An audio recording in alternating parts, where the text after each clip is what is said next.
Sa isang baryong tahimik at malayo sa syudad, may isang punong balete na matagal nang kinatatakutan ng mga naninirahan. Malaki ito, matanda na ang itsura, at ang mga ugat ay halos nakabaon at nakalitaw na rin sa lupa na para bang mga braso ng isang halimaw na nakahandusay. Ang sabi ng matatanda, may nilalang na isinumpa at ikinulong sa puno, kaya't kahit tag-init, laging malamig sa paligid nito, at kapag malakas ang hangin, maririnig daw ang tila mga bulong at iyak na humahalo sa kaluskos ng mga dahon. Sa mga bata, kwento lang ito para takutin sila. Ngunit sa mga matatanda, isa itong paalala na may mga bagay na hindi dapat nilalapitan. Doon lumaki si Krisha, isang simpleng dalaga na sanay na sa hirap ng buhay. Siya ang panganay sa 3 magkakapatid at madalas na siya ang tumutulong sa kanilang ina sa gawaing bahay. Dahil maagang nawala ang kanilang ama, natutunan niyang tumayo sa sariling paa. Mabait si Krisha, ngunit hindi maikakaila na madalas siyang tampulan ng tukso sa baryo dahil sa kanilang kahirapan. May mga kabataan na minsan ay tinutulak siya o inaasar kapag dumadaan sa kalsada. Ang tanging pampalubag loob niya ay ang paglalakad mag-isa patungo sa mga liblib na bahagi ng baryo kung saan hindi siya nakikita ng iba. Isa sa mga paborito niyang puntahan ay ang malapit sa punong balete, hindi dahil hindi siya natatakot, kundi dahil doon niya nararamdaman ang kakaibang katahimikan. Isang hapon, matapos na naman siyang pagtawanan ng mga kababata sa bukirin dahil sa kanyang lumang damit, naglakad siya palayo. Bit-bit ang lungkot at sama ng loob, napadpad siya malapit sa balete. Umupo siya sa isang bato at dun niya ibinuhos ang lahat ng hinanakit. Nagsalita siya ng mahina, para bang may kinakausap na hindi nakikita. Bakit ba ganito? Hindi naman ako nananakit ng iba. Pero bakit ako pa ang laging minamaliit? Sumabay sa kanyang luha ang pag-ihip ng hangin na parang may kasabay na sagot. Doon, una niyang narinig ang kakaibang tinig. Mahina, halos parang hangin lamang, ngunit malinaw sa pandinig niya. Tulungan mo ako. Napatingin siya sa paligid, kabado at kinakabahan. Sino iyon? Tanong niya habang mabilis na nagtatayo mula sa kanyang pagkataupo. Ngunit wala siyang nakita kundi ang makapal na anino ng puno at ang mga ugat na parang gumagapang sa lupa. Tulungan mo akong makawala, muling sabi ng tinig. Mas malinaw na ngayon at nagmula mismo sa balete. Namilog ang kanyang mga mata sa takot at mabilis siyang tumakbo palayo. Ngunit habang tumatakbo siya, hindi mawala sa isip niya ang boses na iyon. Totoo ba ang mga kwento ng matatanda?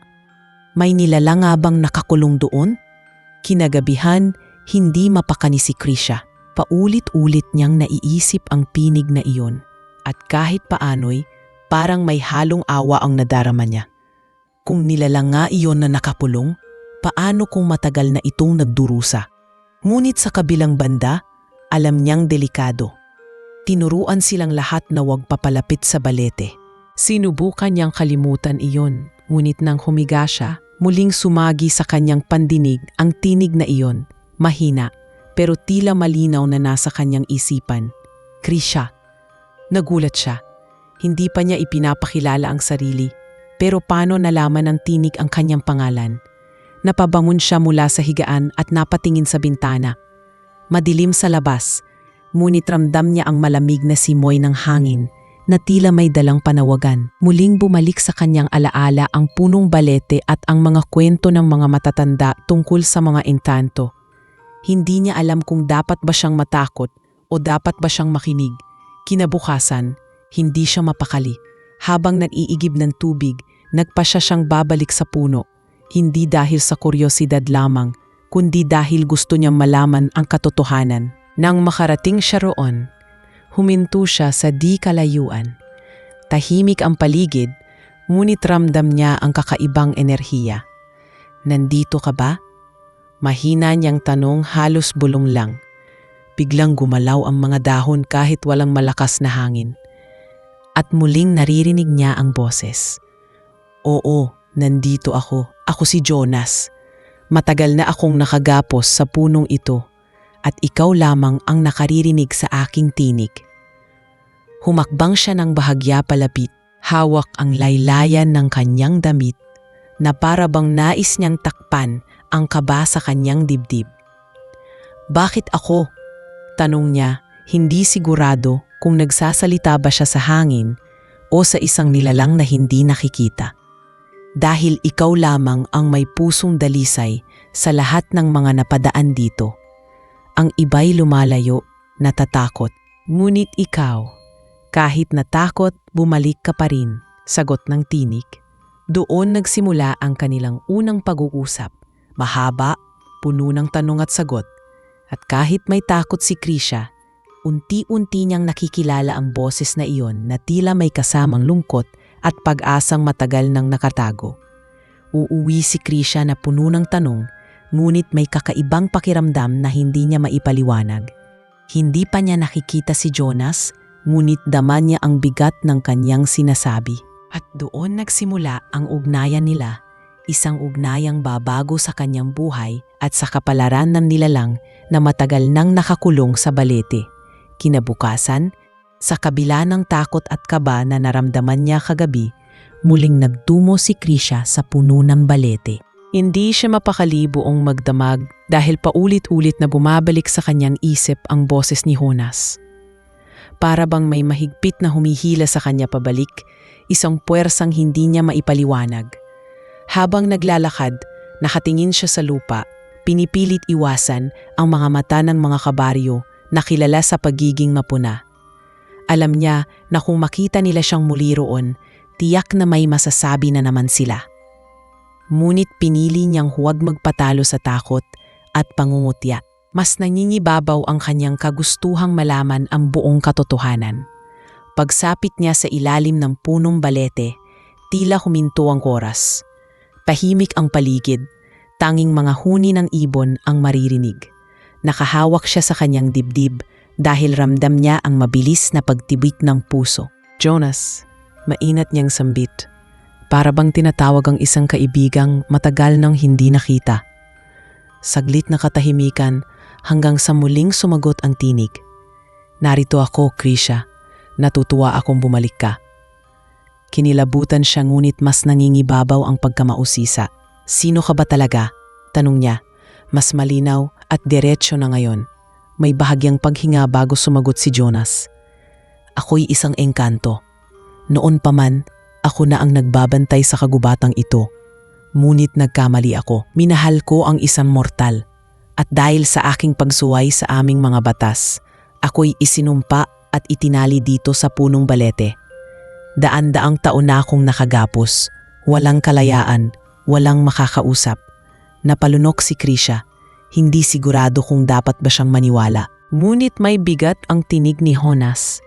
Isang bigat ng lungkot at katapatan na mahirap ipaliwanag.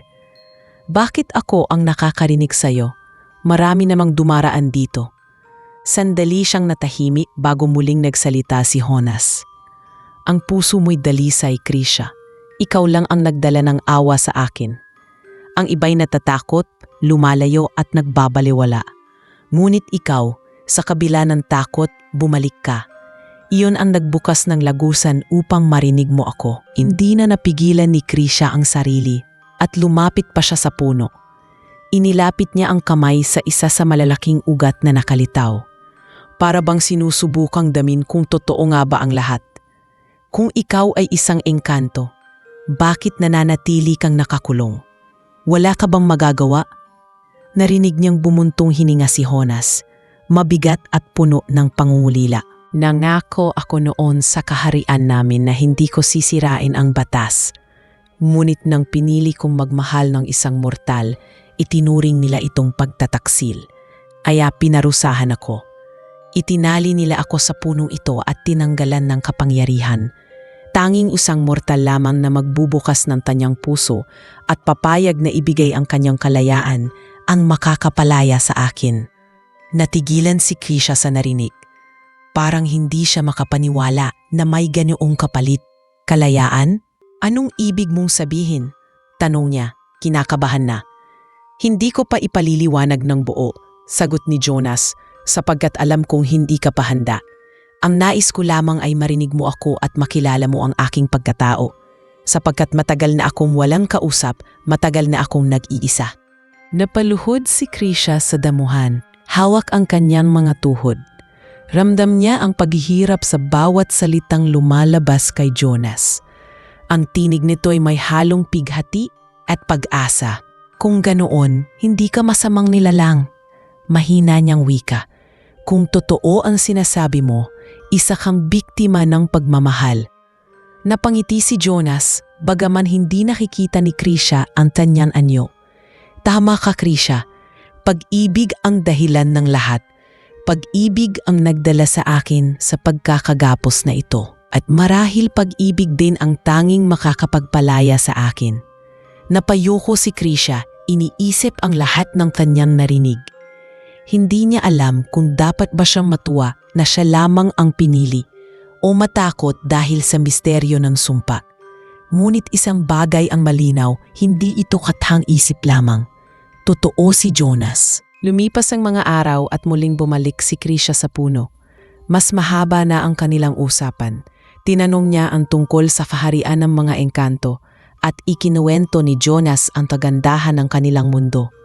Mga hardin na hindi nalalanta, mga ilog na kasing linaw ng salamin, at mga nilalang na nabubuhay ng walang gutom o sakit. Ngunit hindi lahat ay perpekto dahil sa kanilang mga mahigpit na batas, wala silang kalayaang magmahal ng mortal. Dito niya naunawaan kung bakit naparusahan si Jonas. Habang nakikinig, ramdam niya ang bigat ng pangungulila ng engkanto at sa bawat salitang ibinabahagi nito, mas lalo niyang nararamdaman ang koneksyon sa kanilang dalawa. Minsan, tinanong siya ni Jonas kung bakit siya bumabalik kahit alam niyang bawal. Tumangulang si Krisha at ngumiti kahit hindi ito nakikitang engkanto. Siguro dahil ayokong maranasan ng iba ang pakiramdam ng laging nag-iisa. Alam ko kung gaano kahirap iyon. Hindi na nagsalita si Jonas, ngunit sa katahimikan, dama ni Krisha ang pasasalamat na hindi na kailangan pang sabihin. Unti-unti, ang kanilang ugnayan ay nagsisimulang tumibay. Ang simpleng tinig na unay kinatatakutan niya, ngayon ay nagiging tinig na nagbibigay ng kapanatagan at pag-unala. At sa gabing iyon, nang pauwi na si Krisha, dumunaw siya sa huling pagkakataon sa punong balete at mahina niyang sinabi, "Bukas babalik ako, gusto pa kitang makilala." At sa kauna-unahang pagkakataon, narinig niyang sumagot si Jonas ng may bahid ng tuwa, "Salamat, Krisha. Hindi mo alam kung gaano kahalaga sa akin ang mga salitang iyon."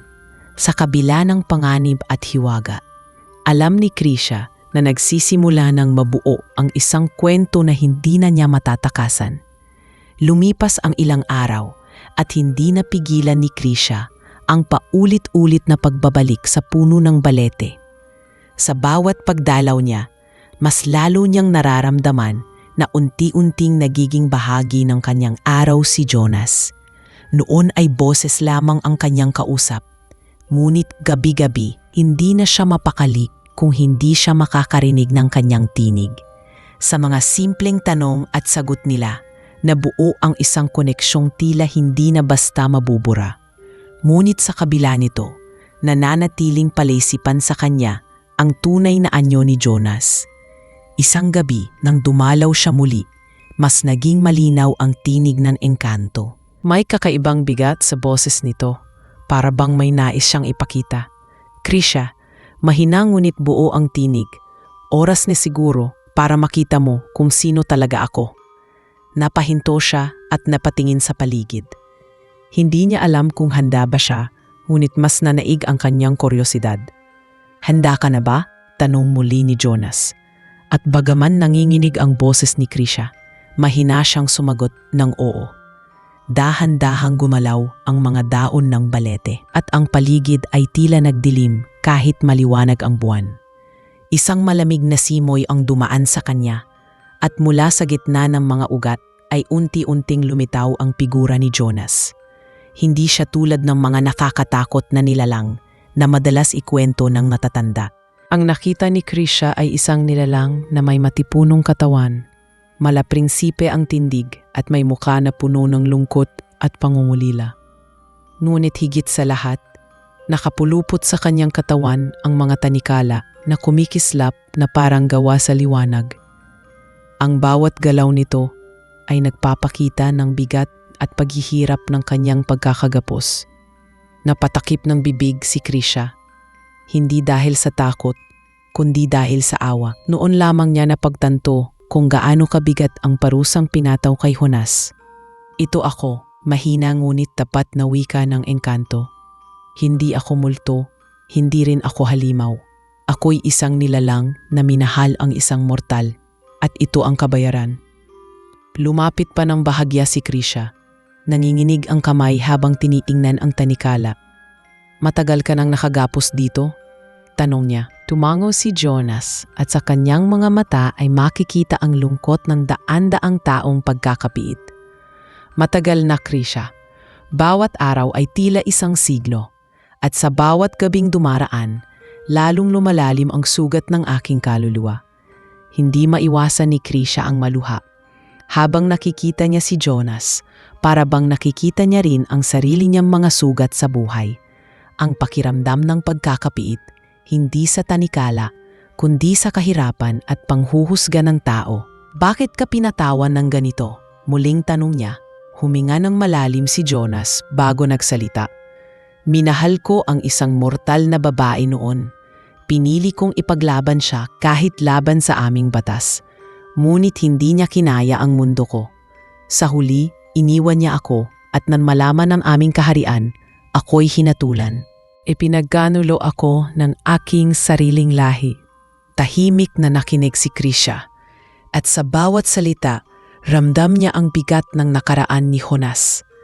"Hindi ka masamang nilalang," bulong niya. "Nagkamali ka lamang magmahal." Napangiti si Jonas, mapait ngunit totoo. Marahil, ngunit iyon ang naging simula ng lahat.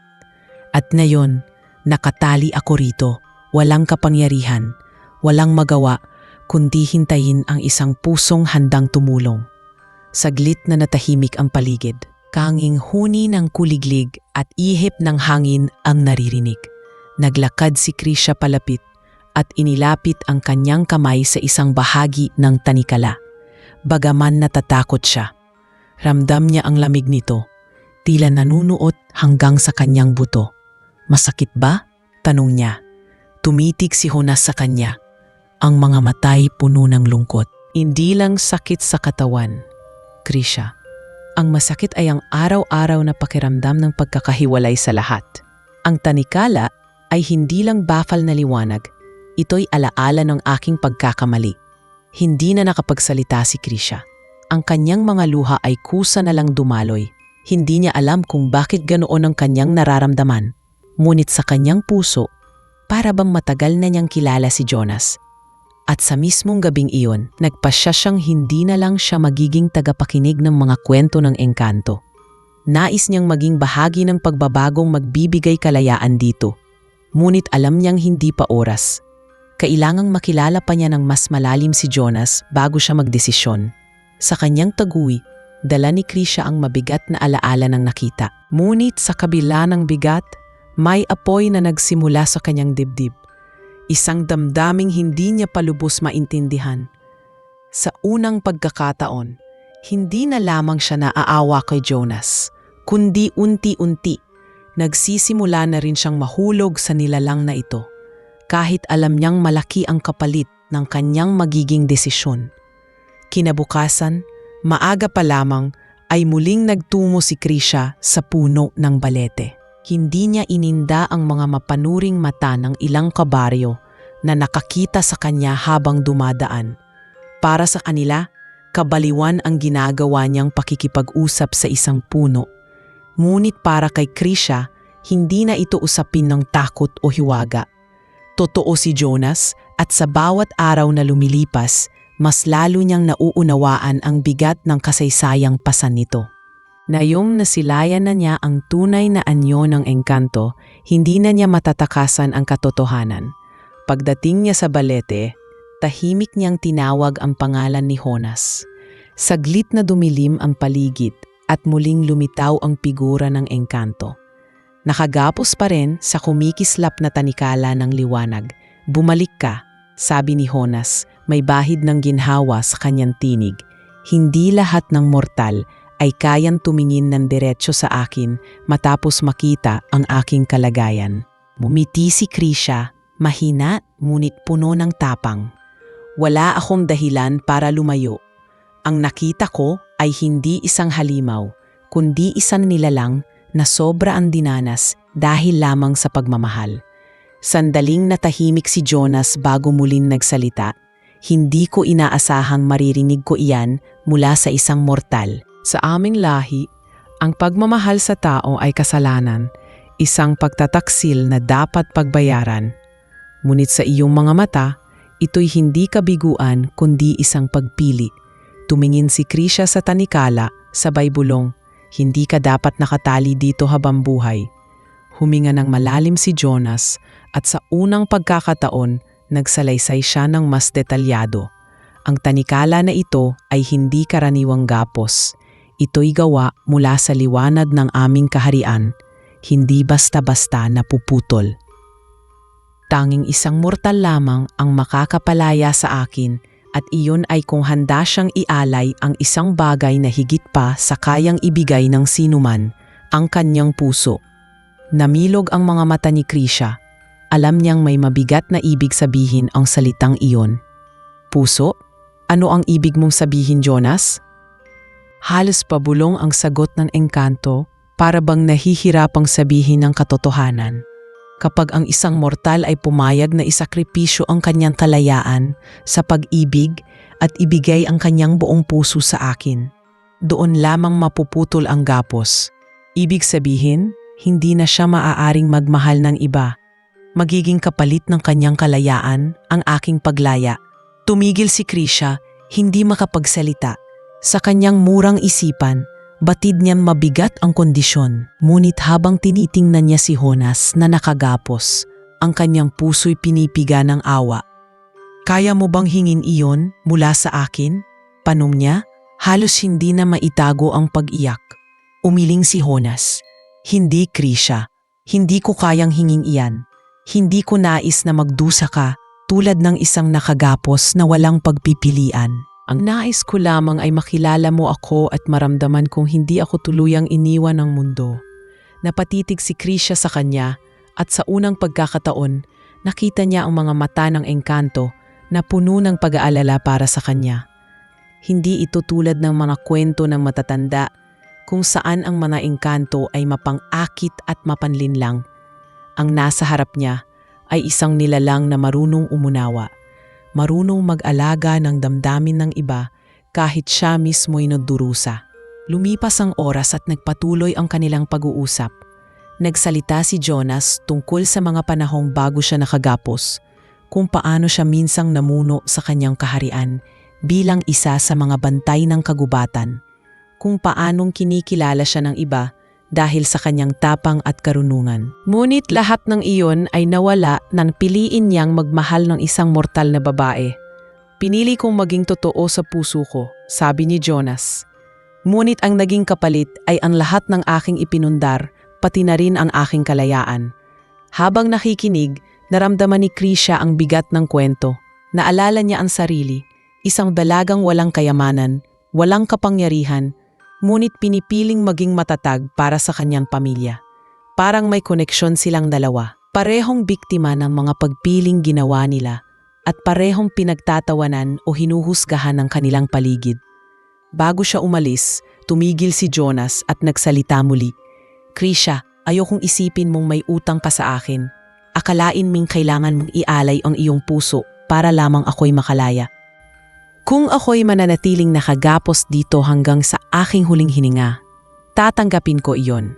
Ang mahalaga, nakilala kita at kahit sandali, naranasan kong maramdaman na may taong handang makinig.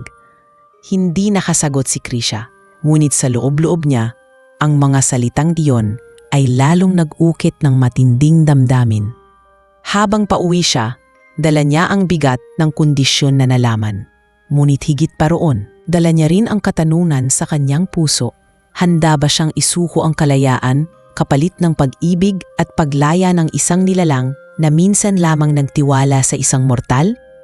Makalipas ang ilang araw, mas lalo pang naging malapit si Krisha kay Jonas. Sa bawat gabi ng kanyang pagdalaw, mas dumadalas ang kanilang pag-uusap. Nagiging natural na sa kanya ang magdala ng pagkain, kwento, at minsan kahit mga simpleng tawa na matagal nang hindi naririnig ng engkanto. Ngunit sa bawat hakbang niya papalapit sa balete, ramdam din ni Krisha ang mabigat na usapan nila tungkol sa kapalit ng paglaya ni Jonas. Hindi pa rin niya kayang isipin kung paano niya haharapin ang ganoong kondisyon. Gayunman natututo siyang huwag ituon lahat sa takot at alalahanin. Sa halip, mas pinipili niyang pakinggan at damhin ang bawat oras na kasama niya. Ang nilalang na ngayon ay mas nagiging mahalaga sa kanya. Ngunit sa baryo, nagsisimula ng kumalat ang mga usapan tungkol kay Krisha. May mga kapitbahay na nakakita sa kanya habang palihim na bumabalik-balik sa ilalim ng balete. Ang ilan ay nagbubulong-bulungan, ang iba na may lantaran na siyang tinutokso. Huwag mong sabihing kinakausap mo ang espiritu sa puno. Sambit ng isang matandang babae habang siya'y dumadaan sa may pamilihan. Krisha, baka mapasama ka dyan, dagdag pa ng isa. Hindi alam ni Krisha kung paano sasagutin ang mga iyon. Pinili niyang manahimik at huwag ipaliwanag ang katotohanan dahil alam niyang mas lalo lang siyang pagtatawanan. Isang gabi, matapos siyang muling pumunta kay Jonas, sinabihan siya ng kanyang ina, "Krisha, naririnig ko ang mga tao. Bakit mo ba lagi pang tinupuntahan ang punong iyon? Baka mapahamak ka, anak." Kita niya ang pag-aalala sa mga mata ng kanyang ina, kaya't saglit siyang natigilan. "Nanay," sagot niya ng marahan, "hindi lahat ng nakatali sa puno ay masama. May mga bagay na hindi nila nauunawaan. Pero ako, nakikita ko kung gaano siya naghihirap." Hindi na muling nagsalita ang kanyang ina, ngunit alam ni Krisha na hindi rin ito kumbinsido. Sa sumunod na araw, nagpunta muli siya sa balete. Nakasimangot siya at daladala ang bigat ng mga pamumutya at sermon ng kanyang ina. Pagkarating niya, agad niyang ibinuhos ang sama ng loob. "Jonas, hindi nila ako nauunawaan. Sinasabi nilang mali ang ginagawa ko, na wala akong pakialam sa aking sarili. Pinagtatawanan nila ako." Saglit na natahimik ang paligid bago sumagot ang enkanto. "Krisha, naiintindihan ko ang pinagdadaanan mo. Hindi ko kayang hayaan kang masaktan dahil lamang sa akin. Kung nais mong tumigil, tatanggapin ko. Huwag mong ipilit ang iyong sarili sa isang bagay na magdadala ng panganib sa iyo." Ngunit umiling si Krisha, "Hindi, Jonas. Alam kong tama ang ginagawa ko. Kahit wala silang paniwala, alam kong totoo ka. At alam kong karapat-dapat kang makalaya. Hindi ko hahayaang mananatili kang nag-iisa." Humigpit ang pagkakatingin ni Jonas sa kanya. Ang mga mata nitong puno ng paghanga at lungkot. "Krisha, bawat salita mo ay parang liwanag sa dilim na matagal ko nang kinasasadlakan. Ngunit tandaan mo, ang daang tinatahak mo ay hindi madali. Mas lalo pang hihigpit ang mga mata ng mga tao sa iyo. At kung dumating ang panahon na kailangan mong magpasya, nais kong piliin mo iyon ng walang takot." Habang tumatagal, hindi lang pangungutya ng mga kabaryo ang nararanasan ni Krisha. Isang gabi, pauwi na siya mula sa balete nang biglang salubunin siya ng 3 kabataang lalaki. Kilala niya sila bilang mga palaaway sa baryo, mga laging nambabastos at nanunukso sa mga babae.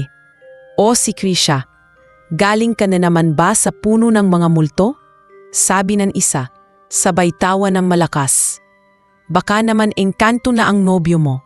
Dagdag pa ng isa na agad sumabunot sa kanyang damit. Natakot si Krisha at tinangkang tumakbo, ngunit hinarang siya ng ikatlo. "Sandali lang, dalaga. Huwag ka munang umalis, baka may gusto pa kaming itanong." Naninginig sa takot si Krisha at napapikit na lamang. Ngunit bago pa man siya mapahamak, isang malamig na simoy ng hangin ang biglang bumalot sa paligid. Lumingon ang mga kabataang lalaki at tila nakaramdam ng matinding takot. Ang mga dahon ng mga puno ay sabay-sabay na nagkiskisan at mula sa malayo ay narinig nila ang boses ni Jonas na mabigat at puno ng kapangyarihan. Layuan ninyo siya. Agad na nagsitakbuhan ang tatlo, naiwan si Krisha na nanginginig pa rin. Lumapit siya sa puno at muling tinawag ang pangalan ng engkanto. Jonas, ikaw ba ang tumulong sa akin? Lumabas ang figura ni Jonas. Nakagapos pa rin, ngunit nag-aalab ang mga mata. Ginamit ko ang natitirang lakas na maaari kong ilabas kahit nakatali pa rin ako. Hindi ko hahayaang masaktan ka. Tumulo ang luha ni Krisha habang nakatingin sa kanya. Salamat, Jonas. Dahil sa iyo, ligtas ako. Ngayon lalo akong naniniwala na hindi ka masamang nilalang. Napangiti si Jonas, ngunit sa kanyang mga matay may lungkot pa rin. Ngunit nakikita mo na, Krisha, kahit nakakulong ako, kaya kong gumamit ng kaunting kapangyarihan. Ngunit ito mahirap at bawat beses na ginagawa ko ito, mas lalo akong nanhihina. Hindi ko alam kung hanggang kailan ko pa kaya. Hinawakan ni Krisha ang isang ugat ng puno, para bang tinatangkang abutin siya. Kung ganoon, mas lalo akong naniniwala na dapat kang makalaya. Hindi na ako matatakot. Kahit ano pa ang sabihin ng iba, hindi ko hahayaang manatili kang nakagapos mag-isa. At sa gabing iyon, tumibay ang loob ni Krisha. Hindi na lamang awa ang nagtutulak sa kanya, kundi isang damdaming nagsisimulang maging mas malalim. Isang damdaming handa niyang ipaglaban kahit pa ang buong baryo ang humadlang. Mula nang iligtas ni Jonas si Krisha sa mga kabataan nagtangkang saktan siya, mas lalo pang lumalim ang kanilang ugnayan. Hindi na lamang simpleng pag-uusap ang nagaganap tuwing gabi sa ilalim ng balete. Nagiging mas mahaba ang kanilang mga sandali, punong-puno ng kwento, pagtawa at mga tanong na unti-unting nagbubukas ng damdamin ng bawat isa. Sa kabila ng tanikala, nagagawa ni Jonas na ipadama kay Krisha na ligtas siya at pinahahalagahan. Para naman kay Krisha, ang bawat gabi ay nagiging kanlungan mula sa mapanlait na mundo ng baryo. Isang gabi, dala ni Krisha ang kaunting pagkain mula sa kanilang hapag. Hindi niya alam kung nakakatikim pa ba si Jonas, ngunit inialok pa rin niya ito bilang tanda ng malasakit. Umupo siya sa damuhan, nakaharap sa engkanto na nakagapos pa rin sa tanikala. Minsan iniisip ko, ani Krisha, kung hindi ka ba nakagapos dito, ano kaya ang magiging buhay mo? Ano kaya ang ginagawa mo ngayon? Napabuntong hininga si Jonas at tumitig sa malayo.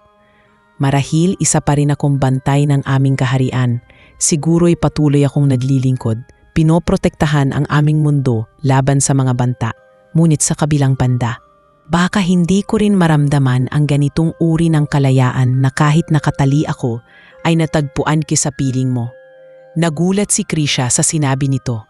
Kalayaan? Paano mo nasasabing malaya ka gayong nakatali ka? Mahina siyang napangiti si Jonas. Dahil ikaw ay nakikinig. Sa loob ng mahabang panahon, ako'y nag-iisa. Walang boses na bumabati. Walang matang tumitingin sa akin ng may awa at hindi takot. Sa tuwing dumarating ka, Krisha, nakalilimutan kong ako'y isang bilanggo. Napayuko ang dalaga at hindi na nakasagot agad. Ramdam niya ang bigat ng mga salita ni Jonas at sa kanyang puso'y may damdaming nagsisilang na hindi niya maipaliwanag. Habang lumalalim ang kanilang usapan, nagsimulang magbago ang tingin ni Jonas kay Krisha. Hindi na lamang siya ang dalagang may pusong dalisay na handang makinig. Unti-unti na rin niyang nakikita ang kagandahan ng kanyang pagkatao. Ang tapang na humarap sa mga tukso at panghuhusga at ang pagmamahal sa pamilya na siyang bumubuhay sa kanya. Kaya isang gabi, hindi na napigilan ni Jonas ang kanyang damdamin. Krisha, Aniya, alam kong mali na sabihin ito habang nakagapos pa ako. Ngunit nais kong malaman mo na unti-unti kitang minamahal. Ang bawat salita mo, ang bawat titig mo ay nagbibigay sa akin ng pag-asa. Napasinghap si Krisha, hindi agad makapagsalita. Ramdam niya ang bilis ng tibok ng kanyang puso at sa unang pagkakataon, hindi na niyang maikakaila ang damdaming matagal nang unti-unting nabubuo. Jonas, mahina niyang sagot, hindi ko alam kung paano ito nangyari. Ngunit aaminin ko, ramdam ko rin yon. Kahit alam kong hindi madali ang lahat, kahit alam kong may mga kapalit at panganib, gusto kong manatili sa piling mo.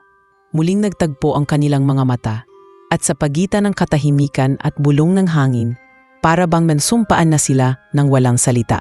Sa gabing iyon, mas naging matibay ang kanilang samahan. Hindi na lamang sila kaibigan o tagapakinig ng isa't isa, kundi dalawang pusong nagsisimula ng magmahal. Ngunit kasabay ng pag-ibig, lalong dumating ang mga pagsubok. Muling kumalat sa baryo ang mga tsismis tungkol kay Krisha. May ilan na nagsasabing nababaliw na siya at baka dala ng sumpa ng puno ang kanyang ikinilos. May mga kabataang muling nagtangka siyang sundan, ngunit nag-atrasan nang muling marinig ang boses ni Jonas. Sa kabila nito, hindi nagpatinag si Krisha.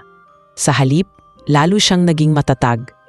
Isang gabi, habang nakaupo siya sa tabi ni Jonas, tumingin siya sa mga tanikala. Kung ang tanging paraan para makalaya ka ay ang pag-aalay ng puso, ano ang ibig sabihin noon? Magiging alipin ba ako ng sumpa? Hindi na ba ako makakapili kung sino ang mamahalin ko? Tumahimik si Jonas saglit bago sumagot. Hindi ka magiging alipin. Ngunit kapag pinili mong putulin ang tanikala gamit ang iyong dugo, nakatali na ang puso mo sa akin. Hindi mo na maaaring ibaling ang iyong pagmamahal sa iba. Habang buhay kang magiging sa akin. Napalunok si Krisha, nakaramdam ng takot at pan-aalinlangan. Ngunit sa halip na umatras, mas lalo siyang nagtanong. At ikaw, ano ang mangyayari sa'yo? Tumingin si Jonas sa kanya ng diretsyo. Ako'y magiging malaya. Makakabalik ako sa aking dating lakas at maaari kong piliin ang aking landas. Ngunit kung pipiliin mong italaga ang iyong puso, sisiguraduhin kong hindi ito masasayang. Sisiguraduhin kong iingatan kita hanggang sa huling sandali ng ating buhay. Hindi nakasagot si Krisha. Sa kanyang dibdib, magkahalong takot at saya ang nararamdaman. Alam niyang napakabigat ng pasya. Ngunit hindi rin niya matatakasan ang katotohanan. Sa bawat araw na lumilipas, mas lalo siyang nahuhulog kay Jonas. At kung darating ang oras na kailangang pumili, alam niyang hindi lamang isip, kundi puso ang kanyang pagbabasehan. Sa kanyang pag-uwi, bit-bit ni Krisha ang mga salitang iyon. Habang nakahiga siya sa banig, paulit-ulit niyang iniisip ang sinabi ni Jonas. Ang ideya na isuko ang kalayaan ng kanyang puso ay mabigat.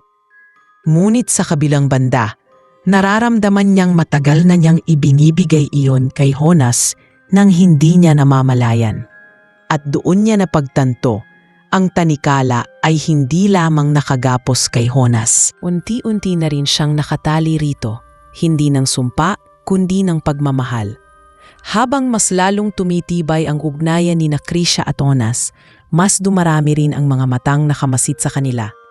Sa baryo, hindi na lamang bulong ang usap-usapan.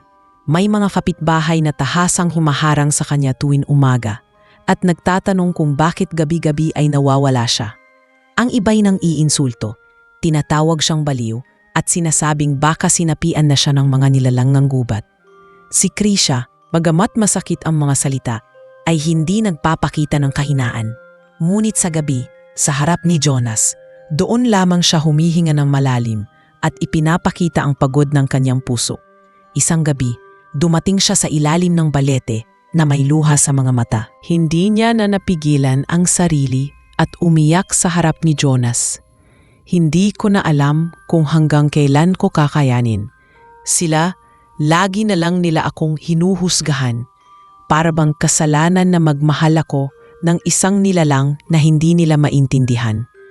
Tinitigan siya ni Jonas, ang mga matay puno ng lungkot at pangunawa. Krisha, wika niya, Kung ang paglapit sa akin ay magdudulot sa iyo ng sakit, baka mas mabuting kalimutan mo na ako.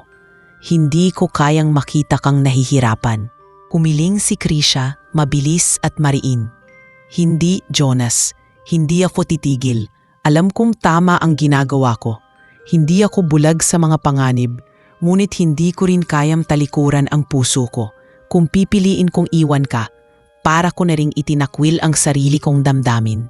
Napaniti si Jonas, bagamat mapait. Hindi ka dapat nagdadala ng bigat na ito, Krisha. Ako ang may kasalanan.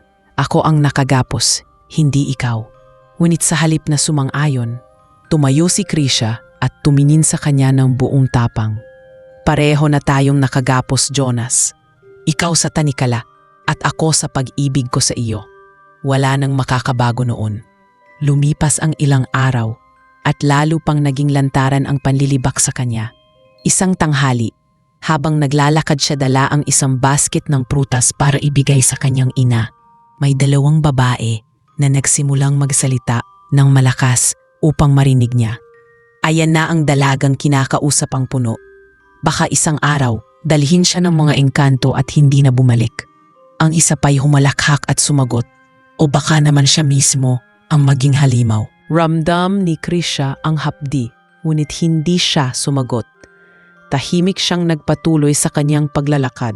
Sa halip, nagmadali siyang pumunta sa balete upang ilabas ang lahat ng kanyang sama ng loob. Pagdating doon, tinawag niya agad si Jonas. Lumitaw ang engkanto, nakagapos pa rin, ngunit ang kanyang presensya ay agad na nagbigay ginhawa kay Krisha. Hindi na ako makapaghintay, aniya, halos humihikbi. Hindi ko na kaya ang lahat ng ito ng mag-isa. Jonas, kailangan kitang kasama, hindi bilang tinig o anino, kundi bilang isang nilalang na malaya. Pinitigan siya ni Jonas at ang kanyang tinig ay naging mas seryoso. Kung ganoon, Krisha, kailangan mo ng pag-isipan ang kondisyong sinabi ko sa'yo. Hindi ko nais pilitin ka, ngunit hindi rin kita maaaring linlangin. Ang paglaya ko'y may kapalit na hindi basta-basta. Tahimik si Krisha. Tumitig siya sa tanikala, kumikislap sa liwanag ng buwan. Naalala niya ang mga gabi ng pag-uusap nila. Ang mga pagkakataong pinoprotektahan siya ni Jonas kahit limitado ang lakas nito at ang mga titig na puno ng sinseridad. Naalala rin niya ang mga kabataang halos saktan siya, ang mga kapitbahay na patuloy na humuhusga at ang bigat na dala niya araw-araw. Sa lahat ng iyon, si Jonas lamang ang nagbigay sa kanya ng lakas. Kung ang kalayaan mo'y nangangahulugan ng pagkawala ng kalayaan ng puso ko, marahil iyon ang dapat kong gawin. Bulong niya. Halos hindi naririnig, ngunit mabilis na umiling si Jonas. Huwag kang magmadali, Krisha. Ang pasyang iyan ay hindi na mababawi. Kapag pinili mong italaga ang iyong puso habang buhay na akong magiging bahagi nito, hindi ka na maaaring magmahal ng iba. Nais kong gawin mo ito dahil sigurado ka, hindi dahil lamang sa awa. Napatigil si Krisha. Naisip niya ang kanyang pamilya, ang kanyang ina na patuloy na nagsasakripisyo at ang kanyang mga kapatid na umaasa sa kanya. Ngunit naisip din niya ang sarili at ang pangarap na minsang maranasan ang pagmamahal na totoo at dalisay. Jonas, ani niya, hindi ito awa. Kung sakali man, ito'y dahil pinili kong mahalin ka. At kung iyon ang tanging paraan para makalaya ka, handa akong magbayad ng kabayaran. Muling natahimik ang paligid. Ang mga kuliglig ay tila tumigil sa kanilang awit at ang hangin ay tila nakikinig. Tumitig si Jonas kay Krisha at sa kanyang mga mata ay sumilay ang pag-asa. Kung gayon, bulong niya, baka ito na ang simula ng pagbabagong matagal ko nang hinihintay. Ngunit kahit may pag-asa, dama rin niya ang takot dahil alam niya ang kanilang pagmamahalan ay hindi lamang laban sa tanikala, kundi laban sa lahat ng hindi nakakaunawa. Sa gabing iyon, umuwi si Krisha na may bigat at liwanag sa kanyang puso. Mabigat dahil batid niyang malaki ang kanyang isusuko, ngunit may liwanag dahil alam niyang ang bawat desisyon ay patungo sa pag-ibig na pinili niya. Sa kanyang isip, isang tanong ang paulit-ulit na naglalaro. Handa na nga ba siyang italaga ang kanyang puso para sa isang engkantong nakagapo sa balete? Lumipas ang mga araw at sa bawat gabi ay lalo pang lumalapit si Krisha sa desisyong kailangan niyang gawin. Hindi na niya maitatanggi na ang puso niya ay unti-unti nang nakatali kay Jonas. Ngunit sa kabilang banda, alam niyang hindi basta-basta ang kondisyong nakapaloob sa pagpapalaya nito. Ang ideya na isuko ang kanyang kalayaan sa pag-ibig ay isang pasyang hindi na niya mababawi. Habang naglalakad siya sa baryo, ramdam niya ang bigat ng mga mata ng kanyang mga kapitbahay na patuloy na humuhusga at bumubulong ng masasakit na salita. Ngunit imbes na panghinaan, mas lalo siyang nagpakatatag. Alam niya na sa dulo ng lahat ng ito, may higit na kahulugan ang kanyang ginagawa. Isang gabi, dumating si Krisha sa ilalim ng balete na may dalang lampara. Mas maliwanag kaysa dati ang buwan, at tila pati ang paligid ay nakikisama sa katahimikan ng kanilang pagtatagpo. Nakaupo siya sa damuhan, nakatingin kay Jonas na nakagapos pa rin sa mga tanikala. Jonas, wika niya, hindi ko na kayang tiisin na araw-araw ay nakikita kitang nahihirapan. Sabihin mo sa akin, paano ko magagawa ang ritual? Paano ko mapuputol ang mga gapos na iyan? Napatingin si Jonas sa kanya at mababa ka sa kanyang mga mata ang pag-aalangan. Krisha, hindi pa kita sinasabihan ng lahat. Ang tanikala ay hindi basta napuputol. Kailangan ng dugo ng isang mortal na handang ialay ang kanyang puso. Ang bawat sugat ay kakatawan sa sakripisyo at sa huling patak ng dugo, doon lamang mawawala ang mga gapos. Napasinghap si Krisha at napakuyom ng palad. Hindi siya natatakot sa sakit ng sugat. Ngunit ang ideya ng habambuhay na pagkakatali ng kanyang puso kay Jonas ay mabigat para sa kanya. Kung gagawin ko ito, aniya, sigurado ba kung malaya ka na? Wala nang ibang hahadlang? Umiling si Jonas. Walang katiyakan ang ngunit naniniwala akong iyon lamang ang daan. Ngunit bago mo gawin, nais kong ipaalala, Krisha, hindi mo na mababawi ang puso mo kapag pinili mong ialay ito. Habang buhay na tayong nakaugnay. Napatitig si Krisha sa kanya. Ang mga mata niya ay puno ng pagdududa, ngunit mas nangingibabaw ang determinasyon. Jonas, matagal na kitang pinili sa puso ko. Kung ito ang tanging paraan para makalaya ka, handa akong isakripisyo ang sarili kong kalayaan. Napangiti si Jonas, isang ngiting puno ng lungkot at pag-asa. Kung ganon, kailangan nating hintayin ang tamang panahon. Sa kabilugan ng buwan, doon lamang magiging mabisa ang ritual. Ngunit Krisha, bago dumating ang oras na yon, nais kong makasama ka pa sa mga huling gabi na ako'y nakakulong. Sa mga sumunod na gabi, mas naging espesyal ang bawat pagtatagpo nila. Ikinwento ni Jonas ang kanyang nakaraan, ang ganda ng kaharian ng mga engkanto, ang mahigpit na mga batas at ang buhay na minsan niyang nakilala. Ibinahagi rin niya ang kanyang mga pangarap kung sakaling muling maging malaya. Ang makita ang dagat, ang maramdaman ang hangin na walang tanikala, at higit sa lahat, ang mamuhay na hindi na tinatabunan ng kasalanan ng kanyang nakaraan. Tahimik na nakinig si Krisha at sa bawat salita ilalo siyang nahulog sa pangarap na yon. Hindi lamang niya gustong palayain si Jonas para matapos ang sumpa, kundi upang makita ang mundo sa paningin niya, isang mundo na matagal nang ipinagkait sa kanya. Ngunit hindi rin nawala ang mga pagsubok. May isang gabi na muntik siyang harangin ng ilang kalalakihan sa baryo na may dala pang mga sulo. Nabalitaan nilang palagi siyang nasa ilalim ng balete at pinaghinalaan siyang nagdadala ng masamang espiritu sa baryo. Krisha, tigilan mo na ang ginagawa mo, wika ng isa. Baka isang araw buong baryo ang madamay sa sumpa ng punong iyan. Ngunit buong tapang siyang sumagot. Kung hindi nyo naiintindihan, Huwag niyo akong pakialaman. Hindi lahat ng nakatali sa balete ay sumpa. Minsan, sila ang tunay na nangangailangan ng tulong. Naiwan silang nagtataka at hindi nakasagot. Ngunit alam ni Krisha na mas lalo pang lalala ang tsismis laban sa kanya. Pagsapit niya sa puno, sinabi niya agad kay Jonas ang nangyari. Handa na akong gawin ang ritual. Handa na akong suungin ang lahat, kahit buong baryo pa ang humadlang. Hindi ko nahahayaang manatili kang nakagapos. Tumitig si Jonas sa kanya at sa unang pagkakataon, isang butil ng luha ang bumagsak mula sa kanyang mga mata. Krisha, di ko alam kung paano ko ipapakita ang pasasalamat ko. Ngunit tandaan mo, kapag dumating ang araw na iyon, hindi na babalik sa dati ang lahat. Siguraduhin mong ito'y desisyon ng iyong puso, hindi lamang ng awa, at sa gabing iyon, tahimik silang nagkasundo. Sa susunod na kabilugan ng buwan, gagawin ni Krisha ang ritual. At habang nakaupo sila sa ilalim ng mga bituin, ramdam nilang pareho ang bigat at pag-asa ng kanilang piniling landas.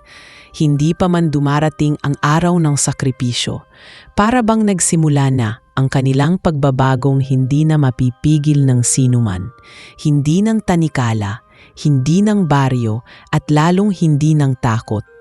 Dumating ang gabing pinakahihintay. Ang buwan ay bilog na bilog, tila nakamasid sa lahat ng nangyayari. Ang paligid ng punong balete ay tahimik, ngunit ramdam ni Krisha ang kakaibang enerhiya sa hangin. Para bang ang mismong kalikasan ay nakikiayon sa gagawin nilang ritual. Sa kanyang mga kamay ay dala niya ang maliit na patalim na ipinahiwatig ni Jonas na kakailanganin para sa sakripisyo. Nang humakbang siya palapit, mabilis ang tibok ng kanyang puso. Hindi lamang dahil sa takot, kundi dahil alam niyang sa gabing ito ay magbabago ang lahat. Lumabas ang figura ni Jonas mula sa ilalim ng mga ugat ng puno. Ang kanyang katawan ay nakagapos pa rin ng mga tanikalang liwanag, kumikislap sa ilalim ng buwan. Ngunit sa kanyang mga mata, makikita ang kakaibang liwanag, hindi na lamang lungkot kundi pag-asa. Krisha, wika niya, sigurado ka na ba kapag ginawa mo ito, hindi ka na makakabalik? Ang puso mo'y habambuhay na nakatali sa akin. Tumango si Krisha, mahigpit ang hawak sa patalim. Matagal ko nang pinag-isipan ito. Hindi na ito awa, Jonas. Isa itong pasya. Pinili kong ikaw ang mamahalin ko. Huminga ng malalim si Jonas at kahit siya'y halatang nag-aalinlangan, hindi na niya hinadlangan ang dalaga. Kung ganoon, ilagay mo ang iyong kamay sa tanikala. Ang dugo mo ang siyang magiging susi. Ginawa ni Krisha ang sinabi. Inilapat niya ang kanyang palad sa kumikislap na gapos. Dahan-dahan niyang itinaas ang patalim at pinutol ang balat ng kanyang kamay. Agad na bumagsak ang patak ng dugo, kumalat sa tanikala at nagyiyab ito ng kakaibang liwanag. Napasinghap si Krisha sa sakit, ngunit hindi siya umatras. Sa bawat patak ng dugo, ang tanikala ay tila naglalagas ng liwanag at unti-unting humihina. Habang nagpapatuloy ang ritual, nararamdaman ni Jonas ang kakaibang pagbabago. Ang kanyang katawan ay tila gumagaan at ang matagal na niyang kinikimkim na pighati ay napapalitan ng bagong sigla. Ngunit kasabay nito, ramdam din niya ang paghila ng kapalaran kay Krisha. Ang kanyang puso ay nagiging mas malinaw na nakaugnay sa kanya. Krisha, tama na! Sigaw niya, puno ng kaba. Baka hindi mo kayanin. Ngunit matatag si Krisha, pinilit niyang tapusin ang sinimulan. Hindi ako titigil, kailangan mong maging malaya. Sa huling patak ng kanyang dugo, isang malakas na liwanag ang sumiklab mula sa tanikala. Ang buong paligid ay nabalot ng nakakasilaw na kislap at narinig ni Krisha ang tunog ng bakal na biglang naputol. Ang mga gapos ni Jonas ay isa-isang nalaglad, naglaho na parang usok. Bumagsak siya sa lupa, humihingal, ngunit na yon ay malaya. Tumakbo si Krisha palapit. Kahit nanghihina at inalalayan siya, Jonas, malaya ka na. Napatitig si Jonas sa kanya, ang mga matay puno ng luha. Hindi siya makapaniwala na matapos ang daan-daang taon, siya'y nakalaya. Hinawakan niya ang kamay ni Krisha na ngayon ay may sugat at patuloy na dumudugo. Ikaw ang dahilan, Krisha. Ikaw ang nagbigay sa akin ng kalayaan. Hindi ko alam kung paano ako makakabayad sa sakripisyong ito. Mahina siyang umiti. Hindi mo kailangang bumawi. Ang mahalaga, malaya ka na.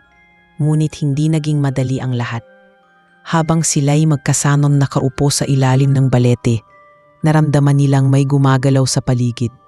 Ang mga alon ng hangin ay nagbago at ang mga ibon na dati nagkukumpulan sa mga sanga ay biglang nagliparan. Tumindig si Jonas. Hawak pa rin ang sugatang kamay ni Krisha. May nakaramdam, bulong niya. Ang mga nilalang ng aking kaharian, alam nilang nakalaya ako. Nataranta si Krisha. Ano ang ibig mo sabihin? Tumingin si Jonas sa kanya ng mariin. Hindi matatapos di po ang lahat. Para sa kanila, isa itong kasalanan. Baka hindi lamang ako ang parusahan kundi pati ikaw na nagpalaya sa akin. Napalunok si Krisha. Ramdam ang bigat ng sinabi, ngunit sa halip na umatras. Inigpitan niya ang hawak kay Jonas. Kung ano man ang darating, haharapin natin ng magkasama. Hindi ko pagsisisihan ang ginawa ko. Napangiti si Jonas at sa unang pagkakataon, ramdam niyang hindi na siya nag-iisa sa laban.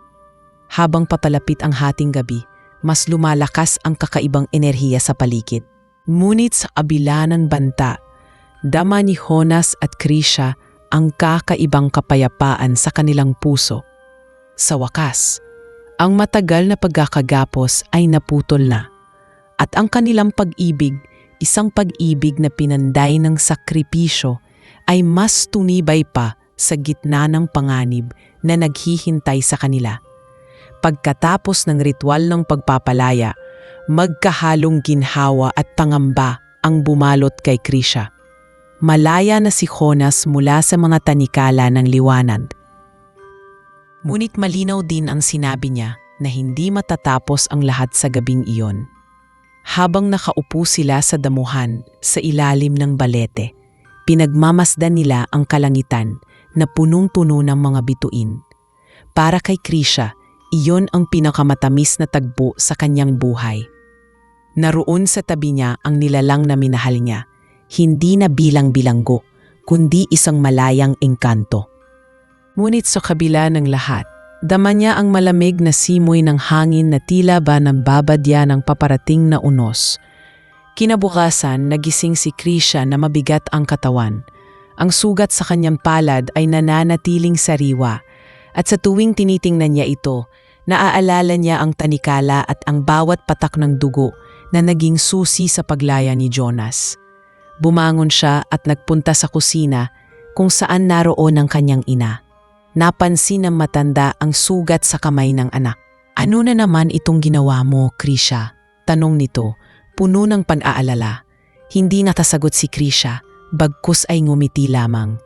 Wala po, Nay, maliit na sugat lang. Ngunit sa kanyang puso, alam niyang hindi iyon simpleng sugat. Isa iyong tatak ng kanyang naging sakripisyo. Samantala, si Jonas ay hindi na muling nagpakita sa araw na iyon. Alam ni Krisha na kailangan nitong magpahinga at mag-ipon ng lakas matapos ang mahabang panahon ng pagkakagapos. Ngunit ang kanyang pananabik at pangamba ay hindi nawala.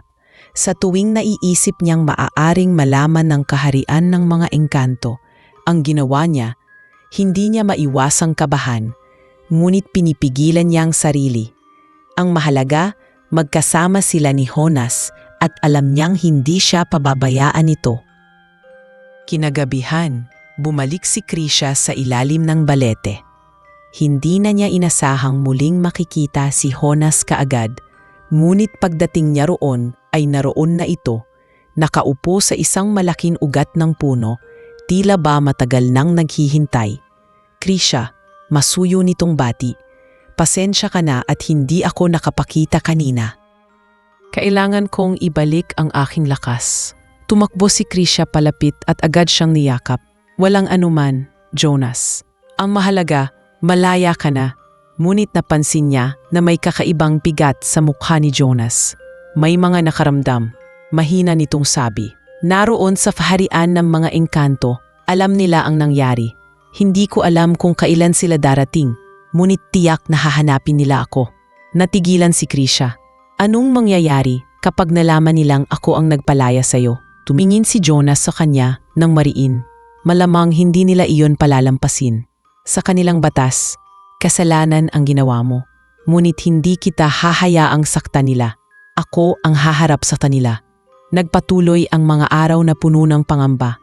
Sa baryo, lalo pang kumalat ang mga usapan tungkol kay Krisha. May nakakita sa kanya na parang may kausap na lalaking hindi nila kilala. Ang iba na may nagsabing nakikita nila itong mag-isa, ngunit tila may kasamang anino. Ang mga bulong ay naging lantaran at maging ang ilang matatanda sa baryo ay nagsimulang magpulong kung dapat bang hadlangan na siya sa pagpunta sa bilete. Ngunit sa kabila ng lahat, hindi natinag si Krisha. Sa bawat gabi, nandoon pa rin siya kay Jonas, nakikinig sa kanyang mga kwento, at pinaparamdam dito na hindi siya nag-iisa. Isang gabi, habang magkasamang nakaupo si Krisha at Jonas sa tabi ng ilog malapit sa puno, nagsalita ang engkanto. Krisha, gusto kong malaman mo, kahit anong mangyari, hindi kita pababayaan. Ngunit nais kong maging handa ka. Kapag dumating ang aking mga kababayan, maaaring subukan nilang ibalik ako o kaya'y kunin ka upang parusahan. Napatitig si Krisha sa kanya. Kung ganoon, bakit hindi tayo lumayo? Bakit hindi tayo magtago sa malayong lugar? Umiling si Jonas. Hindi tayo makakatakas. Ang kapangyarihan nila'y higit sa kaya kong harapin ngayon. Ang tanging paraan ay ang manatili tayong magkasama at maging matatag. Habang nakikinig, ramdam ni Krisha ang lalim ng kanilang sitwasyon. Hindi ito simpleng pag-ibig na itinaguyod laban sa mga mata ng baryo. Ito'y laban na laban sa isang kaharian ng mga nilalang na mas makapangyarihan kaysa sa lahat ng kanyang nakilala. Ngunit sa halip na umatras, lalo siyang tumatag. Hinawakan niya ang kamay ni Jonas at mahina niyang wika. Kung ganoon, lalaban ako kasama mo. Wala na akong babalikan kundi ikaw. Sa mga sumunod na gabi, nagpatuloy ang kanilang mas matinding pagkakaibigan at pagmamahalan. Ngunit ramdam nilang papalapit na ang unos. Ang mga gabi ay tila nagiging mas malamig at ang paligid ng balete ay mas nagiging tahimik kaysa dati, para bang nagbabadya ng panganib. Sa bawat hampas ng hangin, dama nila ang mga matang nakamasid, naghihintay ng tamang oras upang bumaba at singilin ang kanilang kasalanan. Ngunit sa gitna ng lahat ng ito, hindi na ininda ni Krisha at Jonas ang takot. Ang kanilang mga titig, ang kanilang mga ngiti, at ang mga tangakong binitawan ay nagsilbing lakas na magdadala sa kanila sa susunod na yugto. At sa kabila ng nakaambang panganib, sa gabing iyon, sa ilalim ng bituin at buwan, ang tanging malinaw sa kanilang puso ay ang atotohanan. Hindi na sila kailanman matitinag ng kahit sinong hahadlang. Lumipas ang ilang araw matapos ang kabilugan ng buwan, ngunit hindi pa rin maalis ni Krisha ang bigat ng sinabi ni Jonas na maaaring dumating ang mga engkanto mula sa kanyang kaharian. Sa bawat paggising niya, ramdam niya ang malamig na simoy ng hangin na tila may kasamang babala. Ang mga tao sa baryo'y mas naging mapanghusga, lantaran na siyang tinuturo at tinatawag na anak ng sumpa. Ngunit sa kabila ng lahat, hindi siya nagpadaig sa takot. Tuwing gabi, bumabalik siya sa balete kung saan naroon si Jonas at doon niya nakikita ang tanging katiyakan sa kanyang puso. Isang gabi, habang nakaupo sila ni Jonas sa ilalim ng puno, muling bumalik ang usapan tungkol sa sakripisyong ginawa niya. Hinawakan ni Jonas ang sugat sa kanyang palad na ngayon ay nagsisimula ng maghilom, ngunit nananatiling bakas ng dugo. Krisha, mahina niyang sabi, ang sugat na ito ay hindi simpleng sugat. Ito'y tanda na ibinigay mo na ang puso mo sa akin. Alam kong hindi ko dapat tanggapin ang ganoong sakripisyo, ngunit tinanggap mo pa rin. Kaya't ipapangako ko, habang may hininga ako, iingatan kita. Naluha si Krisha sa mga salitang iyon at tumango na lamang. Hindi ko ito pinagsisihan, Jonas. Ikaw ang pinili ko at iyon ang magpapalaya sa akin. Ngunit bago pa man nila maituloy ang usapan, biglang dumaluyong ang malamig na hangin sa paligid. Ang mga sanga ng balete ay tila kusang gumalaw at ang mga ibon sa paligid ay biglang nagliparan. Napatayog si Jonas, agad na nakaramdam ng kakaibang enerhiya. Narito na sila, aniya, mabigat ang tinig. Kumapit si Krisha sa kanyang braso, naninginig ngunit matatag. Mula sa dilim ng kagubatan ay lumitaw ang mga nilalang na may kakaibang anyo. Matatangkad, maringal at may mga matang kumikislap sa liwanag ng buwan. Ang kanilang mga kasuotan ay gawa sa gintong hibla at dahon. At bawat hakbang nila ay may kasamang pagyanig ng lupa. Tumigil sila sa harap nina Jonas at Krisha. Ang pinuno nilang isang matandang engkanto na may mahabang buhok na kulay pilak ang unang nagsalita. Jonas, anak ng aming kaharian, bakit mo nilabag ang sumpap? Bakit mo hinayaang ang isang mortal ang magpalaya sa'yo? Malakas at umuugong ang boses ng matanda at kahit si Krisha ay nayanig. Humakbang si Jonas pasulong at hinarap ang mga ito. Hindi ko pinili na labagin ang inyong batas, ngunit pinili kong magmahal. Matagal na akong nagdusa at ngayon isang mortal ang nagpakita ng pusong higit pa sa alinman sa ating lahi. Hindi ba't iyon ang tunay na kahulugan ng kalayaan? Nagkaroon ng bulungan sa hanay ng mga engkanto, ngunit muling nagsalita ang pinuno. At ikaw, mortal, sabay lingon kay Krisha, batid mo ba ang ginawa mo? Ang pagbibigay ng puso sa isang engkanto ay kasalanan na hindi na mababawi. Ibinigay mo ang iyong kaluluwa sa kanya. Alam mo bang ang kabayaran nito'y wala ng kalayaan para sa'yo? Tumayo si Krisha kahit nanginginig at buong tapang na sumagot. Oo, alam ko. At hindi ko ito pinagsisihan. Kung ang kapalit ng aking kalayaan ay ang paglaya ni Jonas, iyon ang pipiliin ko. Hindi nyo kayang intindihin, ngunit para sa akin, iyon ang tunay na pag-ibig. Nagkatahimikan. Ang mga engkanto ay tila nagulat sa kanyang sagot. Ngunit hindi nagtagal, isa sa kanila, isang batang engkanto na may malamlam na mga mata, ay nagsalita. Kung ganoon, baka dapat nating pakinggan. Ang kanilang pag-ibig ay hindi katulad ng iba. Ito'y sakripisyo, hindi kasakiman. Ngunit mabilis siyang pinutol ng pinuno. Hindi natin maaaring baliin ang batas dahil lamang sa damdamin. Kung hahayaan natin ito, ano na ang magiging saysay ng ating mga kautusan? Muling humarap si Jonas, ang tinig ay puno ng paninindigan. Kung batas lamang ang susundin, hindi ba't lalong magiging bilanggo tayo ng ating mga sarili? Hindi lahat ng pag-ibig ay kasalanan. Hindi lahat ng pag-ibig ay dapat hatulan. Kung kasalanan ang magmahal ng mortal, hayaan ninyong ako ang magbayad, huwag si Krisha. Napatitig ang mga engkanto kay Jonas at makikita sa kanilang mga mata ang paghanga at pangamba. Ngunit bago pa man makapagsalita ang pinuno, lumapit si Krisha at mahigpit na hinawakan ang kamay ni Jonas.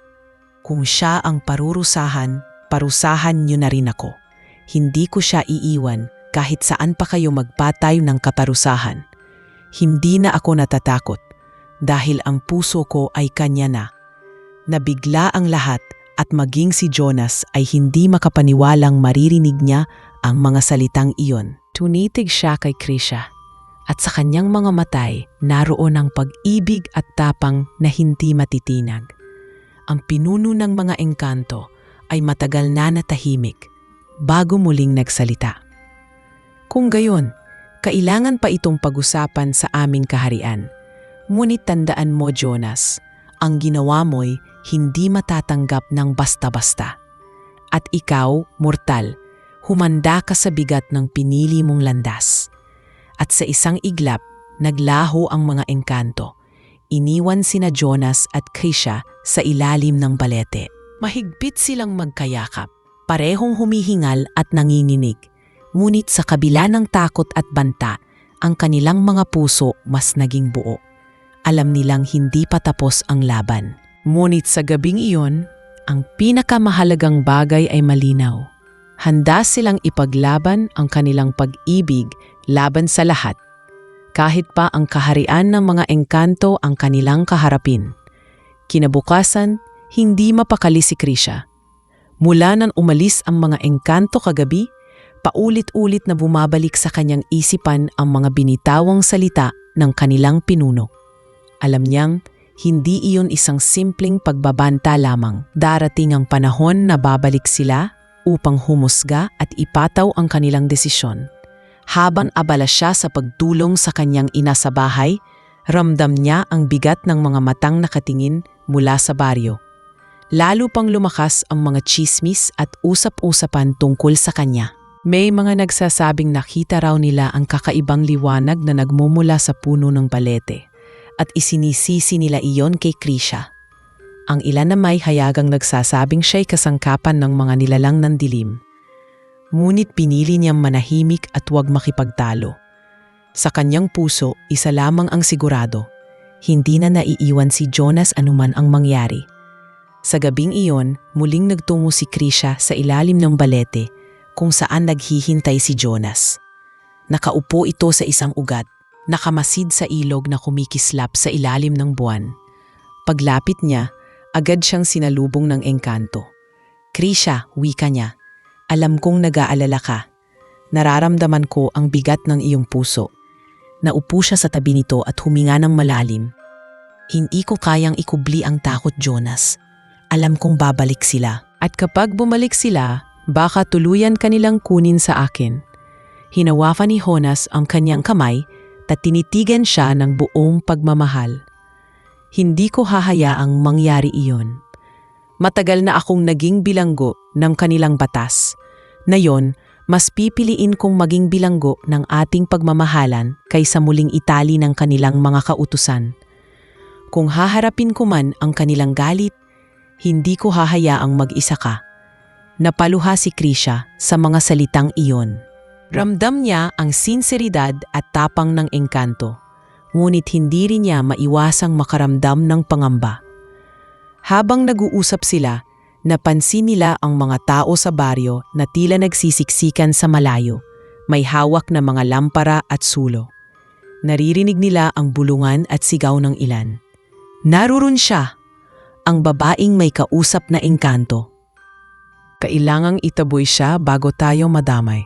Agad na kinabahan si Krisha. "Jonas, paano kung sila mismo ang lumapit? Paano kung saktan nila ako?" Tumayo si Jonas at hinarap ang direksyon ng mga tao. Ang kanyang mga matay nagliliwanag sa dilim. "Walang makakasakit sa'yo habang ako'y naririto."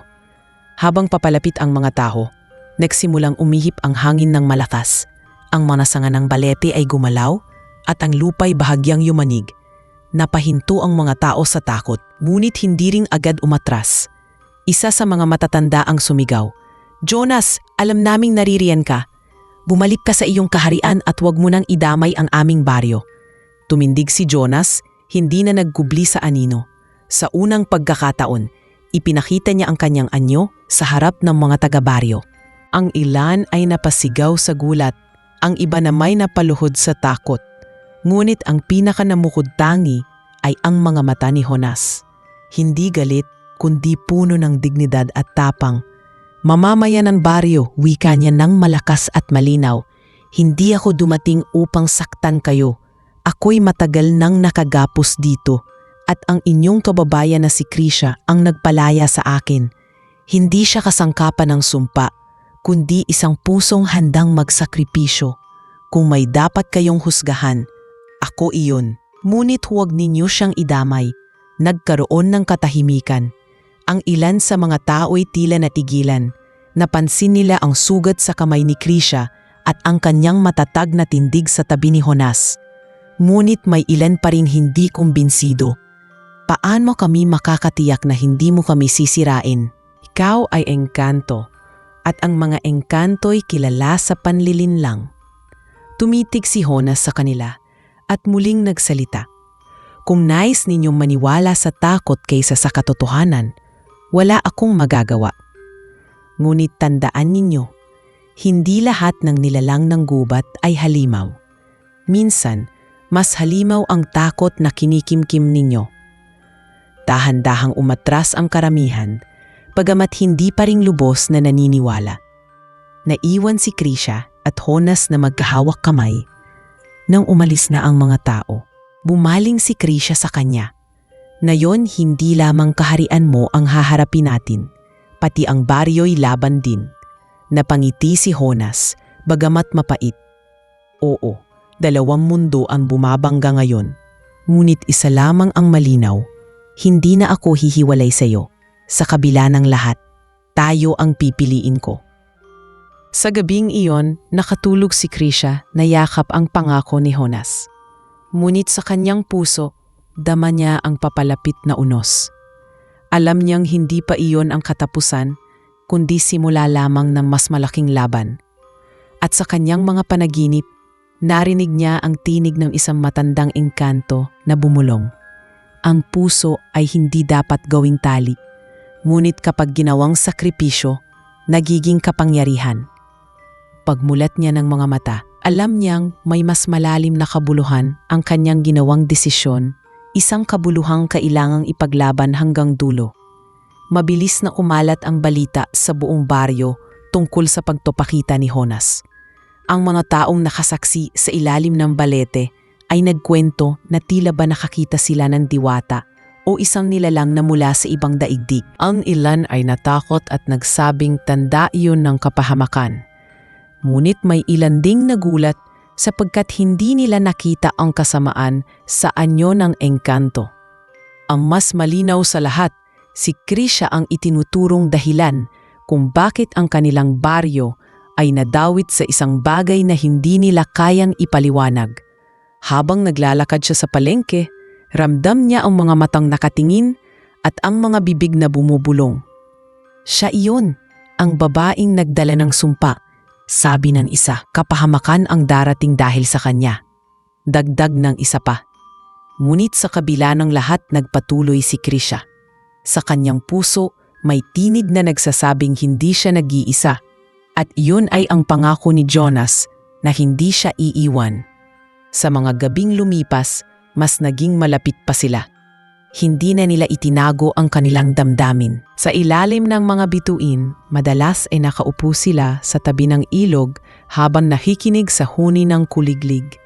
Doon, ipinapahayag ni Jonas ang kanyang pangarap na magkaroon sila ng tahimik na buhay, malayo sa mga matang mapanghusga at malayo sa mga batas ng kanyang kaharian. Ngunit alam nilang pareho malabo iyon sapagkat ang banta ng mga engkanto ay patuloy na nakabitin sa kanilang mga ulo. Isang gabi, habang nakahilig si Krisha sa balikat ni Jonas, nagtanong siya, kung dumating sila at pilitin kang bumalik, ano ang gagawin mo? Mahigpit na hinawakan ni Jonas ang kanyang kamay at mariing sumagot, lalaban ako, at kung hindi ko man sila mapigilan, hinding-hindi kita bibitawan. Dumating ang panahong hindi na lamang ang baryo ang kanilang iniintindi, kundi ang kaharian mismo ng mga engkanto. Muli silang nagpakita isang gabi, hindi bilang kalaban, ngunit bilang mga tagapagbalita. Sa kanilang hanay, lumapit ang batang engkanto na minsan nang umapela para sa kanila. Jonas, Krisha, wika niya, ipinatawag ka ng aming pinuno. Hindi na maaring ipagpaliban. Ang iyong paglaya ay kailangang hatulan sa harap ng konseho. Napatitig si Krisha kay Jonas, puno ng kaba. Ngunit marahan siyang ngumiti ang engkanto sa kanya. Hindi mo kailangang sumama, Krisha. Ngunit kung nanaisin mo, alam kong hindi mo rin ako iiwan. Tumango ang dalaga, buo ang loob. Saan ka naroroon ako. Sa gabing iyon, tinahak nila ang landas patungo sa lugar na hindi basta nakikita ng mata ng mortal, ang hangganan ng mundo ng mga tao at ng kaharian ng mga engkanto. Habang naglalakad sila, ramdam ni Krisha ang malamig na hangin na tila ba gumagapang sa kanyang balat. At ang liwanag ng buwan ay tila nagiging mas maputla. Sa pagpasok nila sa kagubatang mas makapal at mas madilim, biglang nagbukas ang isang lagusan. Doon, nasilayan niya ang kaharian ng mga engkanto, isang mundong maliwanag. May mga puno na kumikislap, ilog na tila kristal, at mga palasyong yari sa liwanag at ulap. Ngunit sa kabila ng ganda, naroroon ang bigat ng hatol na maaaring dumating. Sa gitna ng palasyo, humarap sila sa konseho ng mga engkanto. Naroon ang pinunong may buhok na pilak, ang mga nakatatanda na may matatalim na mata, at ang iba pang nilalang na maringal ang anyo. Jonas, malakas na tinig ng pinuno. Dahil sa iyong paglabag, ikaw ay pinarusahan. Ngunit ngayon malaya ka na, hindi dahil sa iyong sariling lakas, kundi dahil sa isang mortal. Alam mo ba kung ano ang ibig sabihin nito? Nilapastangan mo ang aming batas. Tumindig si Jonas, walang takot at matatag na sumagot. Kung lapastanganin man ang tawag niyo, tatanggapin ko. Ngunit hindi ko tatalikuran ang totoo. Hindi lahat ng batas ay makataruman. At kung ang pagmamahal ang nagdala sa akin dito, hindi ko ito ikahihiya. Nagkaroon ng bulungan ang mga engkanto. May ilan na nagsimulang magduda sa bigat ng kanilang kautusan. Ngunit mabilis silang pinutol ng pinuno. At ikaw, mortal, sabay tingin kay Krisha, ikaw na nag-alay ng puso upang palayain siya. Batid mo ba na ang ginawa mo'y nag-ugat ng bagong ugnayan sa pagitan ng ating lahi at ng tao? Ang kapalit ng iyong ginawa ay hindi lamang ang sarili mong puso, kundi ang pagtatalian ng dalawang mundong matagal nang magkahiwalay. Tahimik si Krisha, ngunit sa kanyang loob ay buo ang kanyang paninindigan. Oo, alam ko, at handa akong harapin ang lahat ng kapalit. Ang puso ko'y kanya na at wala nang makakabago niyon. Muling natahimik ang konseho, ang pinuno'y tila nag-isip ng malalim. Sa wakas ay nagsalita siya. Kung ganoon, ang ating pasya ay hindi lamang tungkol kay Jonas, kundi pati na rin sa iyo, mortal. Ang inyong ginawa ay nagbukas ng daan para sa isang pagbabago.